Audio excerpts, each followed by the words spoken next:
চেয়েছিলাম কিন্তু তাদেরকে বক্তব্য দিতে পারিনি, সেজন্য কেন্দ্রীয় কমিটির পক্ষ থেকে দুঃখ প্রকাশ করছি। প্রিয় উপস্থিতি, আজকে এই কেন্দ্রীয় কমিটির সভায় প্রথমে শ্রদ্ধা ভরে স্মরণ করছি স্বাধীনতার মহান ঘোষক শহীদ রাষ্ট্রপতি জিয়াউর রহমানকে। আমি শ্রদ্ধা ভরে স্মরণ করছি আপসহীন নেত্রী, দেশনেত্রী, তিনবারের প্রধানমন্ত্রী, আমাদের সকলের প্রিয় বেগম খালেদা জিয়াকে।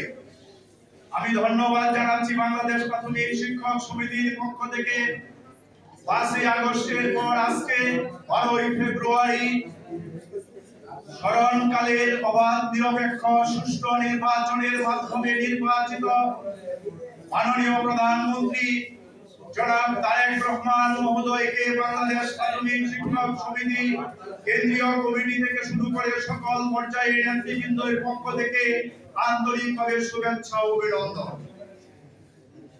আমরা আমি কৃতজ্ঞতা জানাচ্ছি তার অনবদ্য স্লোগান, মাননীয় প্রধানমন্ত্রীর অনবদ্য স্লোগান, দিল্লি নয়, পিন্ডি নয়, অন্য কোনো দেশ নয়, সবার আগে বাংলাদেশ। আমরা বাংলাদেশ প্রাথমিক শিক্ষক সমিতি আপনাদের সাথে ছিলাম, আপনাদের সাথে আছি।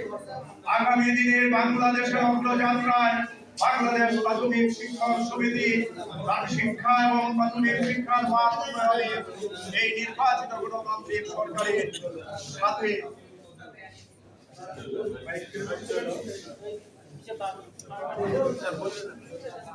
আমরা আছি ইনশাআল্লাহ।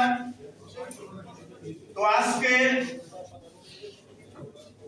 আগামীকাল আমাদের প্রাথমিক বিদ্যালয় বালক বালিকা গোল্ড কাপ টুর্নামেন্ট আর্মি স্টেডিয়ামে, বাংলাদেশ আর্মি স্টেডিয়ামে অনুষ্ঠিত হবে। মাননীয় প্রধানমন্ত্রী জনাব তারেক রহমান মহোদয় আমাদের এই আগামীকালকের অনুষ্ঠানে প্রাথমিক শিক্ষায় এবং একটা সর্ববৃহৎ যে ক্রীড়া অনুষ্ঠান, সেখানে প্রধান অতিথির আসন অলঙ্কৃত করতে সদয় সম্মতি জ্ঞাপন করেছেন এবং উপস্থিত থাকবেন। সেজন্যই সারা বাংলাদেশের 4 লক্ষ প্রাথমিক শিক্ষকদের পক্ষ থেকে মাননীয় প্রধানমন্ত্রীকে আন্তরিকভাবে ধন্যবাদ এবং কৃতজ্ঞতা জানাচ্ছি। এবং নামাজের সময় হয়ে যাচ্ছে।